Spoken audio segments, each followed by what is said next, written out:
It's all right. We're recording now. So got a little COVID update. And it shouldn't affect this group too much. You know, this was 4 pages last year, and now we've reduced it to 3 sentences. This mostly affects kids that are doing overnight travel or using our gym, which really shouldn't be this program. We are allowed to eat inside this year, so that's great. And we started eating inside a little bit last year, so that was all right. But things are slowly coming back to normal.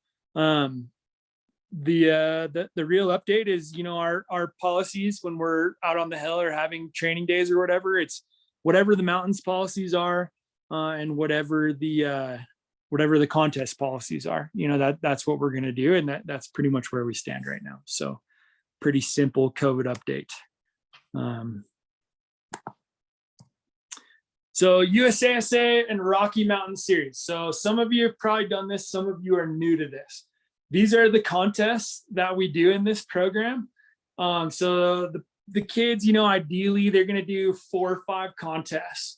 Going to try, you know, like 1 slope, 1 pipe, 1 border cross. It's hard to say if we're going to get a rail jam this year.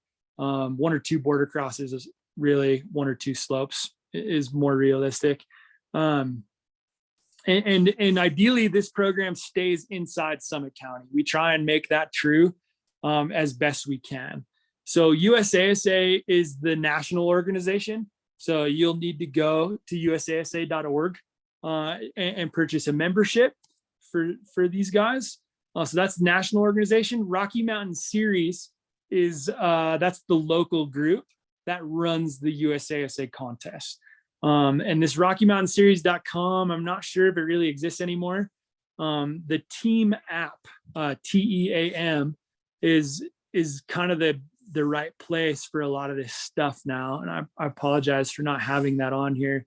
But when you go to your app store, it looks like a Superman symbol, but it's a green T instead of the Superman S. So the team app, and then you to find your team, it's USASA Rocky Mountain Series. You're going to get a lot of information from that. Really what's going to happen is you're going to get too much information from that, because they do a lot of events, and they do a lot of events in a lot of different parts of the state. So, you know, the 201 program, Academy program, they do most of those events. This program is really focusing on Summit County. So you're going to get information for things from them that you think might apply to you, but it not necessarily in this program. So USASA stuff, USASA stuff, they what they do is we compete in these contests. You get rank, you get a place, and then you get ranked, right? In each discipline. So in pipe you get a ranking, in slope style you get a ranking, and in border cross you get a nationals ranking. From those rankings, they invite people to the national championships. National championships are usually the first week. They're the first week in April again. So this program doesn't run through that national championships. This program is designed to introduce everyone to USASA and get them ready to be competitive in USASA. That may sound weird. Why would we do this if we're not aiming to like win? And we'll get to a lot of that soon. But where we're at in the Rocky Mountain Series, this is the most competitive series in possibly the world. Our kids starting at 8-9 years old are going to see the best snowboarders in their age group in the world, like right here. You know, there are riders from China, from Korea, from Australia, from New Zealand, from Europe, everywhere. They come here, which might seem crazy, but this is the best place in the world to be a snowboarder. And unfortunately, this is like our local grassroots get started competing contests, and that's what we have here. So we have a little bit different beast than most places. So we do an intro to the Rocky Mountain Series, just teach them what it's about, how to approach these events, how to prepare. and how to get ready. And that's the goal of this program. Some of the kids are going to get invited to nationals. And that's great. And we're totally happy to support them. But that is like an additional cost to this program come the end of the year when they decide whether or not to take it. Some kids are going to move on and start baseball season, and some kids are going to be like, snowboarding's the best. I can't wait to do more, so that's what this program is designed for. So there's you can upgrade your season into like a little bit of a 201 type deal. 201 goes through the national championship. So we will support those kids at nationals, and you can do a little season upgrade to do that if they get invited and want to do it.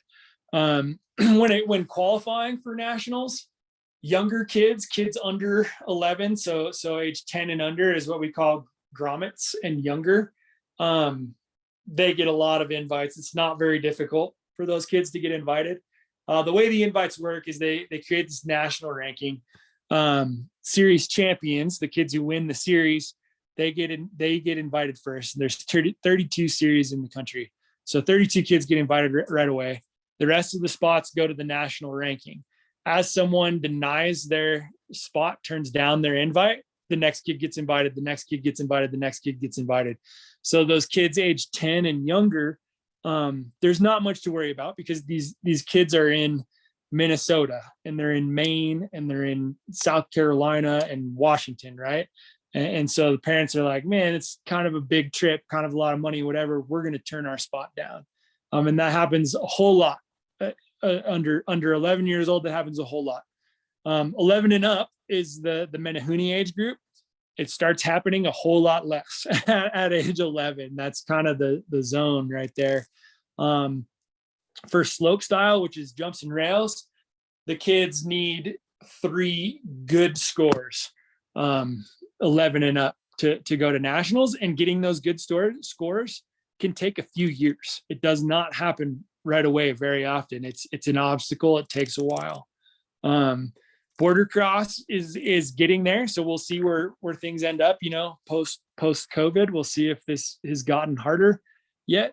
Border cross, typically they just need 3 scores after 11 years old. After 11, under 11, they're honestly, we have kids get invited with 1 score almost every year.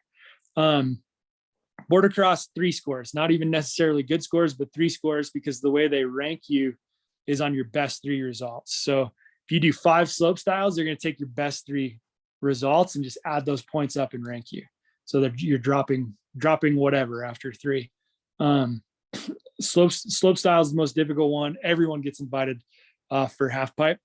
I take that back. Rail jam's by far and away the most difficult one, because they only take 35 kids in rail jam, and there's 32 series. So after the series winners, there's only 3 spots left. So rail jam is almost impossible to get invited for. After 11, it's almost impossible. Everyone gets an invite for pipe. Just there's not a lot of half pipes in the country, which when you live here seems hard to believe, because we have all of them. They're all like right here pretty much. That being said, we have pipes, and so we do some pipe training and we compete in pipe. There's a lot of places who don't have pipes, and so they don't do pipe training and they don't compete in pipe. What we don't have is we don't have a lot of access to GS and slalom, like almost none. So we don't do GS and slalom because we don't really get to train in it. We don't get to experience the benefits of those sports and gaining confidence and learning about process, because we just don't get to participate in the process. But we have a lot of other things to do, which is very cool. So this group does the USASA contest in Summit County and Rocky Mountain Series, so they can look forward to doing, like a slope style, a half pipe. There's a couple border cross races in Summit County this year. After they do some of the events and they find that they really like one, that they will have some other options to jump in to some other events throughout the season, and possibly get a nationals invite. The other things that we do, and this mostly starts to apply at age 12, is big mountain. So in this photo, you're looking at a picture of a one of the contests that we do in Breckenridge. So that's peak 6. The reason that a lot of these start at age 12, or they start, the venues start getting really good and competitive at age 12, is because to get out to this venue is like a 40-minute hike for some of these kids. So under age 12, there's really no options, or there's very few options, which we'll talk about in a second. So this one is the Rocky Mountain Free Ride Series. That's where you're going to find a lot of your info for this one. And this is a judged sport, so it's not a race. It's judged, and they judge you on just basically how you get down a run like this. Do you do airs? Do you do tricks? Do you take lines that have heavy exposure, and how well do you do it? You know, that's pretty much how they look at it. So a lot of this doesn't apply to these guys. Big Mountain also travels a ton, and they travel to some of the coolest places in the country for sure. There is a U12 event at Ski Cooper on February 6th. So some of the younger kids could try this out on February 6th. I'll make sure that I have all that information dialed in at the time of registration. Mostly wondering if there's a 1-day membership so people could try this out. Some years there is, and some years there isn't. It's kind of a wild organization here that we deal with for Big Mountain. For kids 12 and older, there is a snowboard only event at Copper on February 6th. And that's pretty exciting. That we're hoping that this will get a few more kids in the door of Big Mountain, because these events are really fun and not a lot of snowboarders are doing it just yet. So it is a little less competitive than USASA, but these events are they're so fun. Every time I've gone to one with the kids, we have a blast. You do one run and your day's kind of over and you're somewhere really cool, and we just have a blast. So these events are quite exciting and something to keep in mind.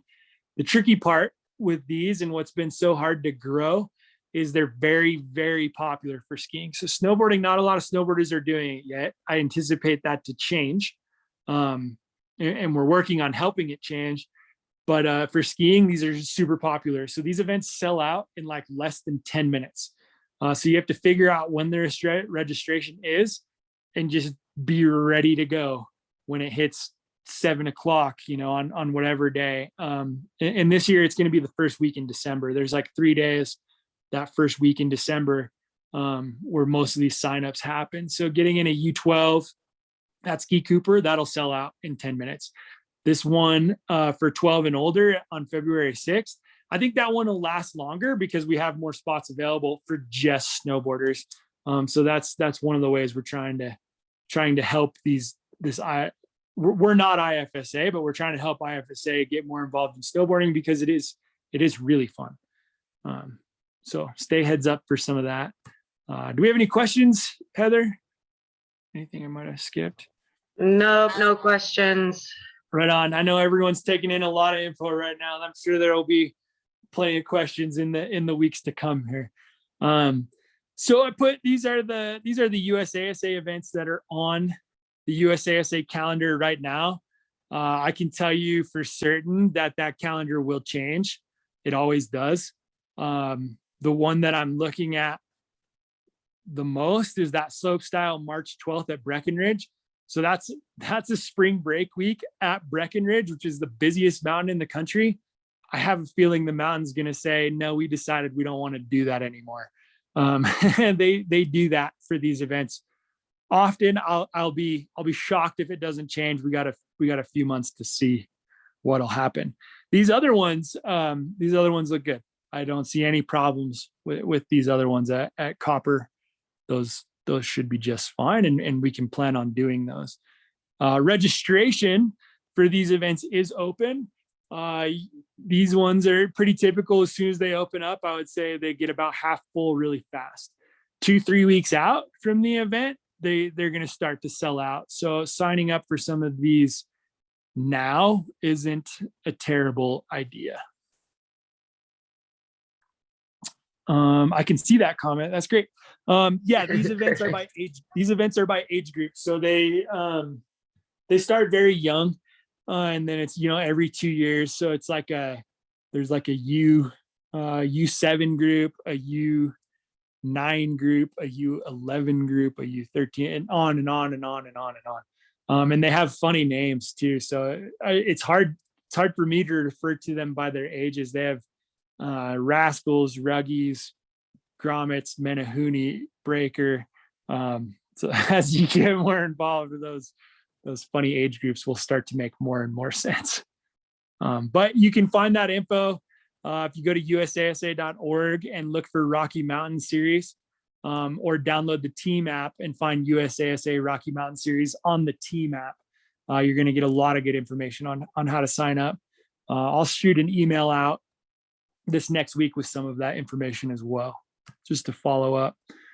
So this may be the first time that a lot of you guys are starting to get experience with snowboard competition at an organized level. Maybe some of you guys did the Summit Cups last year, and those are great. This has more structure in this zone, and oftentimes it's kind of hard to understand what's going on, and it's for good reason, which we're going to cover. So the rules, here's the rules for basically every contest we go to. The rules are: your helmet has to stay on your head. If your helmet falls off your head, you're disqualified.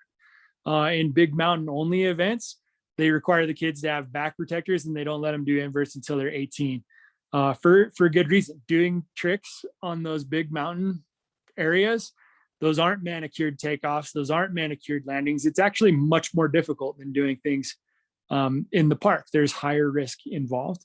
You have to stay inside the course, inside the venue. You leave the course, you get disqualified. If you leave the course without going through the proper gates, I should say, you get disqualified. And your board must stay attached. And that rule, that's all it says, is must stay attached. It doesn't even say must stay attached to 2 feet. It could be 1 foot. It could be just like one strap on 1 foot. So they leave these are the rules basically for safety. And they leave everything else very, very open-ended, for good reason, I think. And that's, the type of people that are attracted to snowboarding and attracted to snowboard competition. They like that openness. That openness is what draws them in and keeps it fun. And I think it's what's led to a lot of success for snowboarding and snowboarders in this country. If you watched the last Olympics, Red Gerard, he rode that course completely different than virtually everyone else. And that's what the judges really like to see. And we say that was good for snowboarding. That being said, this openness, we need a little bit of structure to help the kids develop strong foundations, so that they can perform at their best. This is an example of what all the coaches have either downloaded on their phones. Some of them like to print it out. We call it a jam sheet.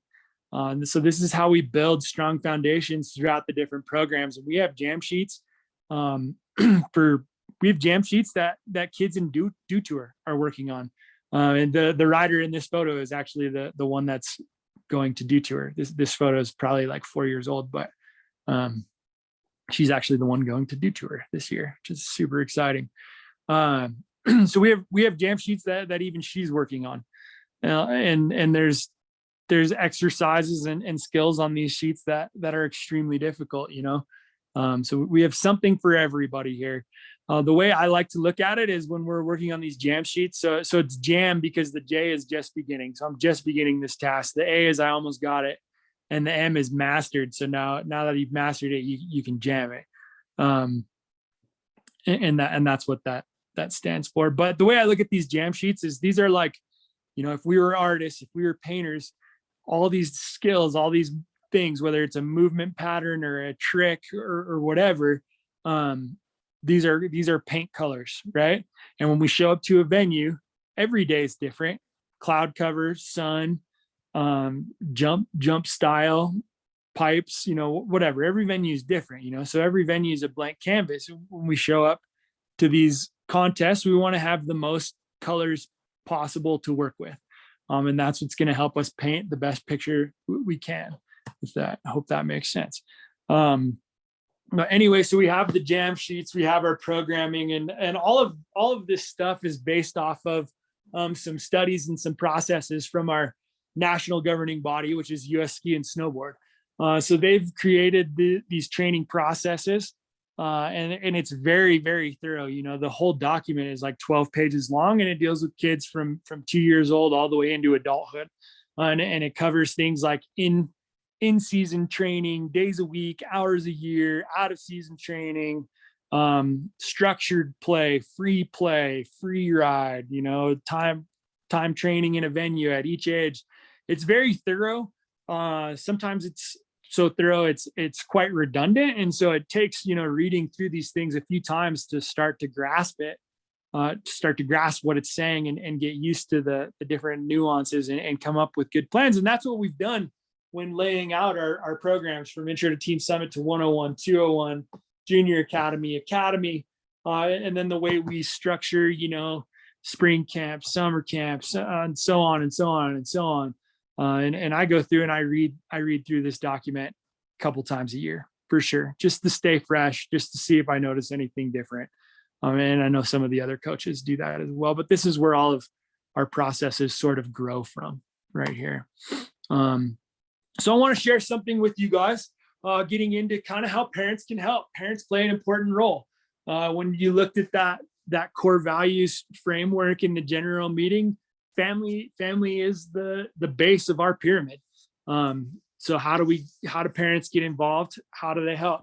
You know, something cool that's come out of COVID is you know, I've been going to these meetings and trainings and whatever. I've been doing it for 20 years, but it's always been me coming back and relaying it, right? Now I can just share it with you guys. I have the recordings on Zoom. So little backstory here. This is one from what's called Sports Management Mastermind. And one of the guests in this one is Todd Richards. Todd Richards was one of my favorite snowboarders growing up, and still is. And I know he's still getting paid to be a snowboarder, and he's well into his 50s. And he has kids. He's also the announcer for the Olympics, and he's been in Hollywood movies like Out Cold and like countless, you know, snowboard films throughout the 90s. But Todd Richards is talking about, you know, parenting and having a kid in these sports and some of his experiences. And I just want to share that with everybody here. So let me make sure this is on. Yep. All right, here we go. Yeah, 100%.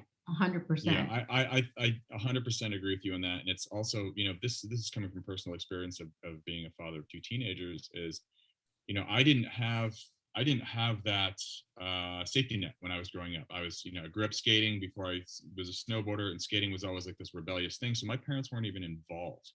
Mm-hmm. And I thought, well, when I'm a father, I'm going to just be this emotional saving basket for my kids. Whatever they want to do, I'm going to be there. And it doesn't do them any favors. Right. It, you know, sometimes it can turn them off to the sport that, I mean, they're into, and you're into them being into it.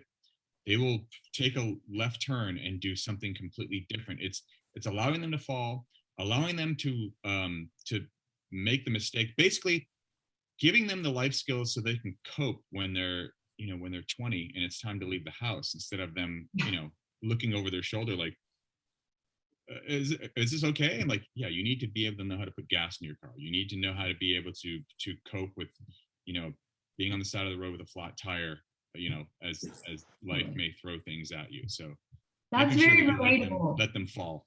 Yeah. Cool. So, you know, this is great. We want parents involved, and they need to know, you know, kind of how to be involved. You know, we're out here. 100%. 100%. Sorry. I We're out here to have a lot of fun, but that doesn't mean every day is going to be a great day. As they start competing and doing some of these contests and moving on with their snowboarding, whether it's not even competing, sometimes it's just trying to learn a new trick. Frustration comes out, and they need to know how to handle these things. You know, they may come home and cry and have a bad day, and that's not necessarily a bad thing, as long as we learn how to grow and and change and take on the next obstacle. Right. That's kind of the benefit of all sports. This is the life skills section, and then the sport we're talking about here is snowboarding, but it could really be anything. So the mental training side is the part that I think parents can play the biggest role in or have the largest effect in. And a quote from one of my favorite writers, luck favors the prepared. And I think that being prepared, it starts in the mental game. So the first way parents can help is just by encouraging positive self-talk. This is not the words that come out of their mouth all the time.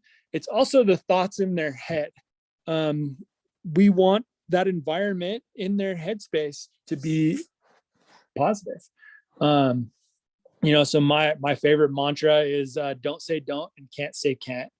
So those of you that have been on the team a little bit have probably heard me say it.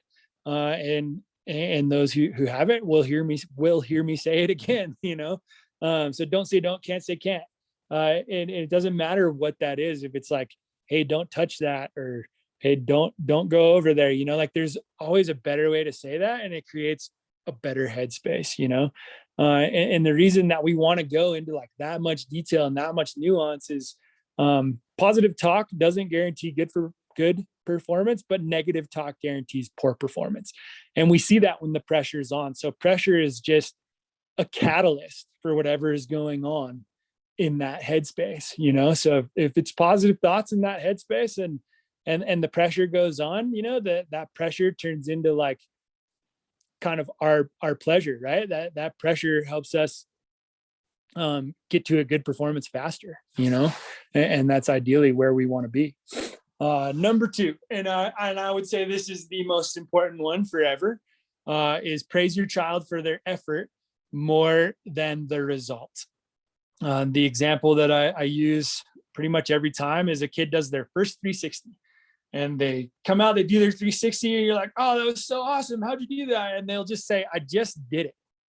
They forget so fast. They forget about the switch riding and the stance and balance work and the edge work and the jumping, the different ways to pop and bending your board. They forget about all those things that contributed to that moment of landing a 360, so then they go into like their next challenge thinking, oh, I just got to do it. Right. Well, the thing is with those next challenges is they don't get easier. They get harder and harder and harder. So you want to leave a trail of breadcrumbs on how to complete the next one and the next one and the next one. And that trail is highlighting the process, so praising their effort would look more like, oh, you worked so hard on those jumping exercises, and now your balance and your timing is good enough to do that 360. That's so great. I love watching that, so the process, this is like the number one way to kind of highlight that process and keep your kids in basically, a growth mindset. Starting out, this year they're going to run into some challenges with USASA, but a time may come, and it may come relatively soon, where they're on the podium quite often at USASA. Then they move on to Futures Tour, and it gets harder to get back onto that podium. And then they move on to NORAMs, and it gets harder to get back on that podium. I mean, there's kids who podiumed a ton when they were little in USASA, and they never even make a finals at a North American Cup competition. And then they move on to World Cups, and they again may never see the podium ever again. So these challenges get even for the best riders. When Red Gerard won the last Olympics, that was only his second World Cup win ever. He had won a World Cup in Mammoth as part of the qualifying process, and that was his first one. And the Olympics was his second one. Those were the only 2 wins at a high level pro contest that he'd had at that point, so that you enter a point for even the best riders in the world where you're not on the podium more than you are on the podium. But your focus and your love remains in the process. And we start that now. The easiest way, because I know some of this may be hard, like, oh man, you put so much effort into your passive absorption, whatever like that. That could be hard for parents. The best thing that parents can say to help their kids with this is, I love to watch you ride. I love taking you to practice. I love hearing your stories, and I love to watch you go. And that's true of any sport. The studies that are out there just say that's true of any sport. It makes kids want to try more and more when they hear their parents say those things, and just more likely to take the next challenge. The third thing is snowboarding is fun.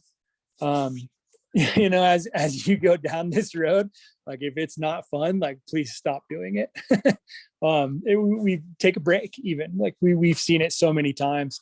And it does get to a point, the contest, the money, the travel, whatever, like if it's not fun, it's just not worth it.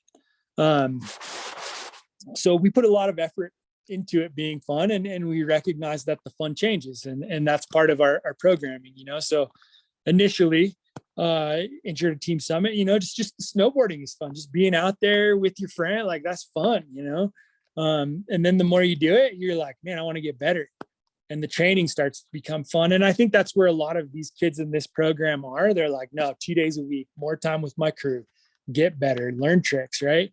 So the training has become fun.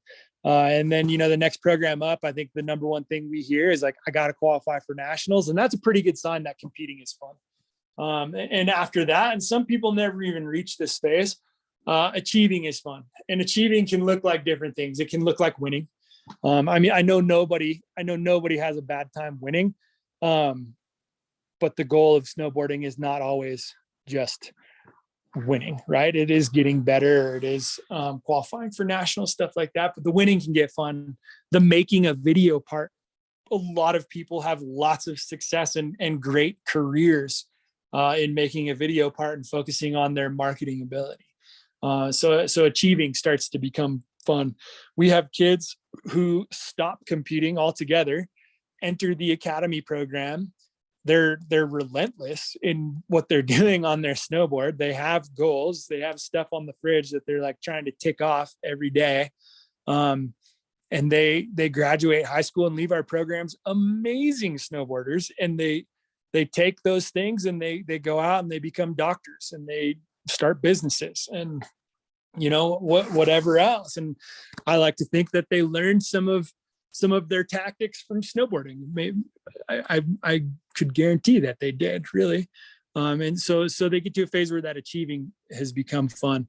I think the hard part for a lot of us parents, especially parents that, did play like college sport or even professional sport, is the achieving is fun or winning is fun. That's where we left sport, and we forget about just the activity being fun or the training being fun. Like the training means achieving, that's where we left sport.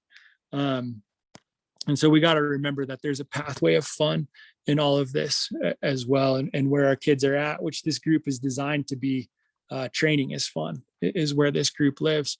So we've talked a lot about what parents should do, and I just want to say one more time that communicating with the coaches and with the kids is super important, because kids are going to tell you things they're not going to tell their coaches. And vice versa, they're going to tell the coaches things that they aren't going to tell you. So that triangle of communication really is critical to the success of the kids and the team. Healthy lunch, arrive on time. It's not that we don't want you to watch training. We don't mind if you watch training. We just ask that you do it from afar. It's not like baseball where we have our own field and parents can just stand at the fence and whatever. It's a little bit more distracting than that, what we deal with. So observe training from the sidelines, observe from afar, and try and keep the distractions to a minimum. And by all means, cheer. We love the cheering. So when we get into what the athletes should do, we had show up on time on the parent side, but there's a lot of things that the kids can do to help the parents show up on time. Our ideal sort of scenario is we want the kids to wake the parents up to get ready to go snowboarding. And that does happen. And those are the stories that I really enjoy hearing. As well as, applying their feedback and reviewing their goal sheets. And for this group, we could say learning to set goals and appropriate SMART goals as well. With all the stuff we have going on at Copper and all the things Copper's giving us, it's very, very important that we are respectful to Copper employees and everyone else on the Hill. Along with that, in some of these meetings and the different agents and reps that I've been talking to, there are so many good snowboarders out there, so many young kids, good snowboarders, throwing doubles, throwing triples, doing like crazy things on their boards, that there's not enough room for all of them to be professionals in this industry. And being a good snowboarder is only one piece of that puzzle. The other pieces of that puzzle are respectful person, cool character, interesting activities, and so we can't stress the importance of the respect and the integrity enough for all of these athletes at every level of our programs. So along with that, coaches have responsibilities as well. So just like the parents, their responsibility is to communicate with the athletes and the parents. They want to make sure these kids are prepared for all the contests. Number one, they need to keep training safe, and number two, they need to keep it fun. When we do that, we really feel like the kids get better, and the kids show up ready, and they show up confident, and they have just a positive environment. So, we talk about all this stuff and praising the process more than the results, whatever. And what it all adds up to is when we do those things, we don't feel like we can lose. We feel like we can never lose. We define losing as the moment making us feel like a smaller person than we actually are. The people, whatever, they make us feel like we can't perform our best. And that's a losing scenario. And we don't want to do that. We refuse to do that. So, we focus on our philosophies, praise the efforts more than the results, create positive self-talk, focus on the proven processes. We feel like we can never lose. We will get beat. We may not end up on the podium, but they will have to beat our best. We want to bring our best every time. Sometimes our best is a fall. Sometimes we fall, and that's the way it is. We fail magnificently. We fail going for our best, and that's fine. That is different than losing, and that's what we aim to do. We aim to never lose. We're going to bring it every time. So do we have any other questions out there? I didn't really see anything popping up. I don't see any in specific. Right on. I'm sure there's a lot to process in here, and this is a kind of a new big step with the USASA stuff and some of the IFSA stuff and what it all means. So this week I'm gonna go through the calendar and make sure that everything is looking really good, really up to date. This program does start December 4th. There's a little holiday training in between Christmas and New Year's. I know the holidays is kind of a funky schedule this year with everything kind of landing on a weekend. And then, there'll be lots of the contests. I know there's a schedule out there, but I would anticipate that contest schedule changing some. If kids are gung-ho, it'd be really good to download that team app and look for USASA Rocky Mountain Series. It'd be good to go to usasa.org and check some of those things out as well. If there's nothing else, I've got a couple more of these meetings to go here today. So if you need to email myself or email Heather to ask some questions, go ahead and do that. But can't wait to see everybody on the hill. My email, if anybody needs it, is heather@teamsummit.org. And it was awesome getting to talk with you guys, or at least giving you guys some information. One last thing I want to add, that holiday camp is awesome. The kids really seem to excel during it and really build a lot of good friendships during it. So I would definitely recommend trying to see if you guys can make it to that. Cool. And that holiday training is part of the program. So there's no additional fee for that. You get to come. Yeah. Awesome. Thank you guys. Thanks, everybody.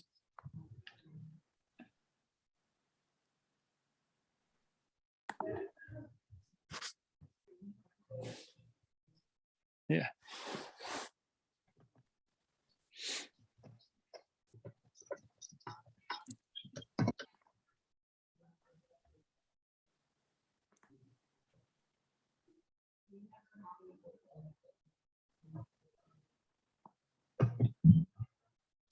Thanks, Heather.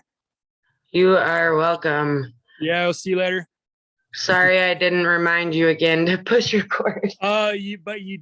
But you did. I did remind so you. Bad. Totally. Yeah. Awesome. All right, Good luck with the rest of your day. Yeah. Thanks, dude. We'll see ya. Yep. Bye.